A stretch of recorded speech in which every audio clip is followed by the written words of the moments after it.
Hey, good morning my dear friends and students. I'm Sadhna and all of you enjoying mathematics and science with me. नेहमीप्रमाणे enjoy करताय maths आणि science. तर आज मी तुमच्यासाठी एक interesting lesson की first नंबरचा चॅप्टर आहे की जो खूप इम्पॉर्टंट आहे एक्झामसाठी. तर त्या चॅप्टरचं नाव आहे living world and the classification of microbes. हा लेसन तुमच्यासाठी घेऊन आलेली आहे. ॲक्च्युली हा लेसन तुम्हाला 6th स्टँडर्डपासून ते 9th 10th स्टँडर्डपर्यंत आहे. फक्त काय बघा, लेसनचं नाव सेम आहे, living world living world living world. फक्त त्याची जी डेप्थ आहे ती वाढत गेलेली आहे. 7th स्टँडर्डला अडॅप्टेशन होतं, 8th स्टँडर्डला मायक्रो ऑर्गॅनिझम आहे, 9th स्टँडर्डला अजून त्याच्यामध्ये डिटेल आणि 10th स्टँडर्डला अजून त्याच्यामध्ये डिटेल आहे. एवढाच फक्त त्याच्यामध्ये डिफरन्स आहे, बाकी काही नाही. Living world and classification of microbes काय आहे चला छानपैकी समजून घेऊया. जसं आपण कुठल्याही लेसनला स्टार्ट करत असताना लेट्स रिकॉल करत असतो त्या पद्धतीने तुमच्या पुस्तकामध्ये कॅन यू रिकॉलमध्ये काही क्वेश्चन्स दिलेले आहे की जे तुमच्या प्रिव्हियस स्टँडर्डशी म्हणजे तुमच्या अगोदरच्या 7th स्टँडर्डच्या येतेशी निगडीत आहे असे काही क्वेश्चन्स दिलेले आहे. काय क्वेश्चन्स आहे चला समजून घेऊया. First question is what is the hierarchy of classification of living organism. आता हायरार्ची ऑफ क्लासिफिकेशन हा शब्द तुम्ही कुठेतरी ऐकला असेल.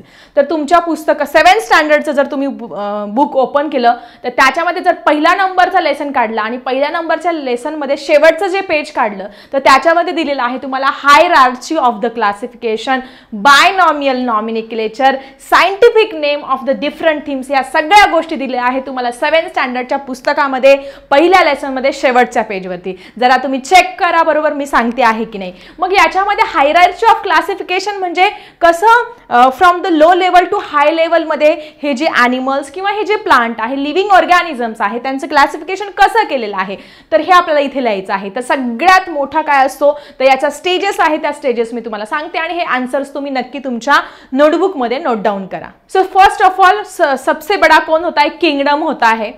सगळ्यात मोठा किंगडम असतो. Then there is a phylum, then there is a class, there is a family, then genus and last one there is a species. अशा पद्धतीने kingdom, phylum, class, then family, genus and species असा hierarchy of the classification म्हणजे step by step म्हणजे खाली जर खालपासून सुरुवात केली तर पहिले species येईल, मग genus येईल, मग family, मग class, मग phylum आणि मग kingdom हे येणार आहे. याचा डिटेलमध्ये स्टडी आपण ऑलरेडी करणार आहोत 8th स्टँडर्डमध्ये. ठीक आहे. सो अशा पद्धतीने हा फर्स्ट क्वेश्चनचा आन्सर तुम्हाला मिळाला असेल. So what is our next question. Next, who invented the binomial nomenclature system of the nomenclature. म्हणजे तुम्हाला दुसरा प्रश्न असा विचारला आहे की द्विनाम पद्धती ही कोणी शोधून काढली. आता सगळ्यांना माहिती आहे आपल्याला पण 2 नावं असतात. आपल्या मम्मी पप्पांनी आजी आजोबांनी आपल्याला घरी एक नाव ठेवलेलं असतं, सोनू, मीनू, पिंकू, गुड्डू असे नावं ठेवलेले असतात. आणि एक आपल्या स्कूलमध्ये नाव असतं रोहन, विराट, सचिन, साधना, ज्ञानेश्वर अशी नावं असतात ना. ठीक आहे. सो अशा पद्धतीने काय असतात हे नावं ठेवलेले असतात.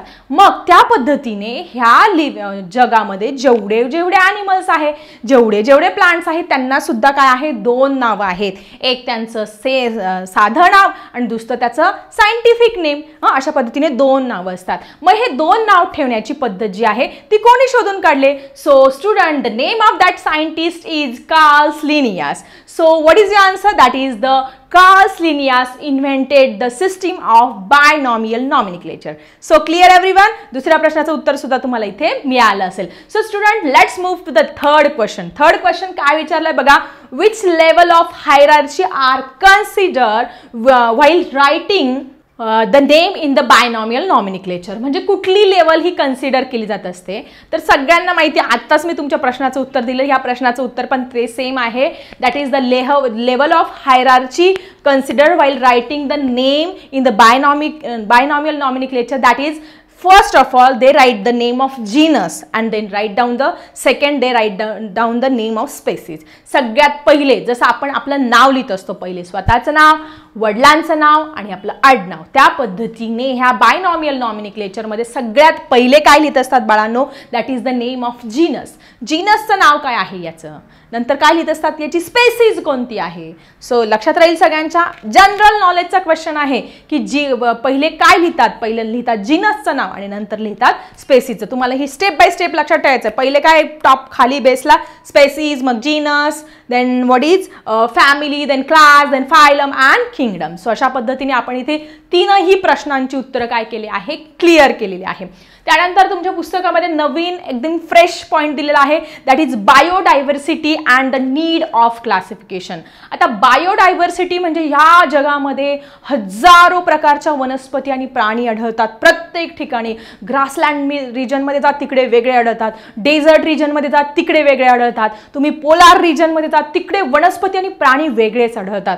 सो ही बायोडायव्हर्सिटी काय आहे आणि शास्त्रज्ञांना यांचं क्लासिफिकेशन म्हणजे यांना वेगवेगळ्या कॅटेगरीमध्ये डिवाइड करण्याचा प्रश्न का निर्माण झाला आणि त्यांनी का डिवाइड केलं हे शिकायचं आहे आपल्याला या पॉइंटमध्ये. So student, biodiversity and the need of classification. All of you in the last year we learn in the first letter that is all living organism get adapted according to their condition.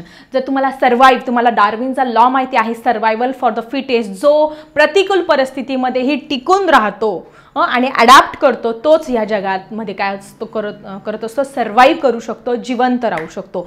मग आता याच्या 3 condition, याच्यामध्ये प्रश्न तुम्हाला एक्झामला विचारला जाऊ शकतो की कुठल्या 3 कंडिशनमध्ये जे प्लांट्स अँड ॲनिमल्स आहे किंवा लिव्हिंग ऑर्गॅनिझम आहे ते अडॅप्ट करू शकतो. तर सगळ्यात पहिली कंडिशन तुम्हाला बुकमध्ये दिलेली आहे. दिस इज व्हेरी इम्पॉर्टंट. नुसतं ऐकू नका, तुम्ही नोट डाऊन पण करा. सगळ्यात महत्त्वाचं, सगळ्यात पहिले दिलेलं आहे geographical region.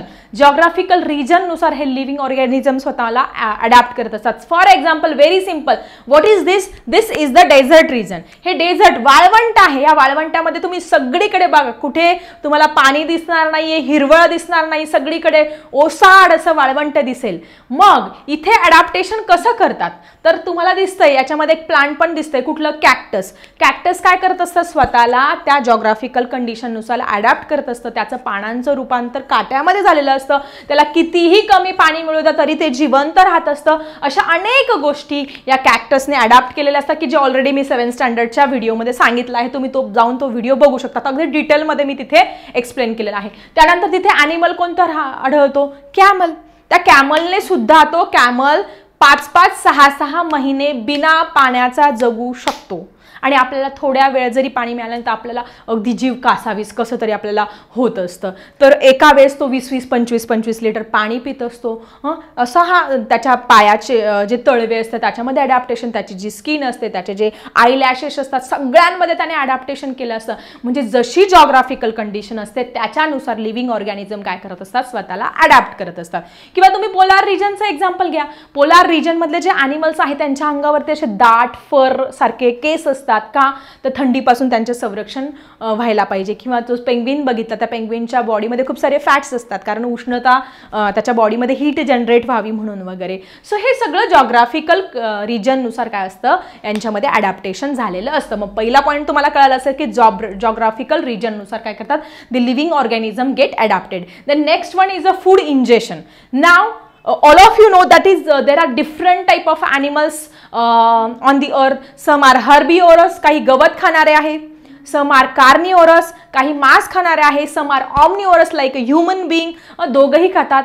some are reptiles, some are birds, all having the different food habits. मग जसं सिंह किंवा जो तुमचा टायगर किंवा लायन जो आहे जसं ज्या पद्धतीने खातो तसंच तुमची काऊ किंवा बफेलो खाणार आहे का? नाही. सगळ्यांची फूड हॅबिट्स. एलिफंट कसा खातो बघा, कॅट कशी दूध पिते, किंवा आपण कसं जेवण करतो, किंवा छोटी ॲन्ट आहे ती कसं जेवण करत असेल, ती कसं तिचं अन्न घेत असेल, प्रत्येकाची food habit, food injection process काय आहे, वेगवेगळी आहे. ठीक आहे. So I think food injection काय आहे हे सुद्धा तुम्हाला छानपैकी क्लिअर झालं असेल. आणि थर्ड पॉईंट तुमच्या पुस्तकामध्ये दिलेला आहे डिफेन्स मेकॅनिझम. म्हणजे देवाने प्रत्येकाला स्वतःच्या संरक्षणासाठी काहीतरी डिफेन्स मेकॅनिझम दिलेला आहे.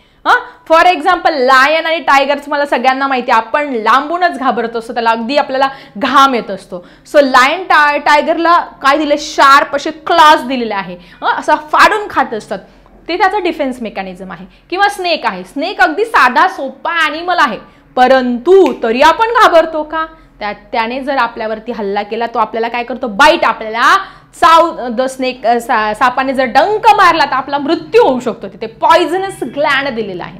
किंवा छोटीशी मुंगी घ्या बरं, ॲन्टचं example. It also having the sharp glands. जर आपण तिला त्रास द्यायला लागला तर आपल्याला ती काय करते, चावते आणि मग आपल्याला त्रास होत असतो. म्हणजे सगळ्यांचं डिफेन्स मेकॅनिझम काय असतं, वेगळं असतं.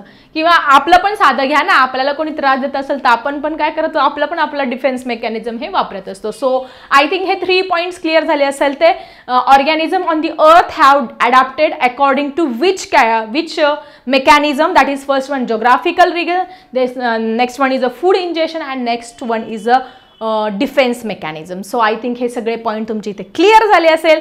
अशाच इंटरेस्टिंग नवीन टॉपिकसह भेटूया नवीन व्हिडिओमध्ये. आता मी थांबते. Bye everyone.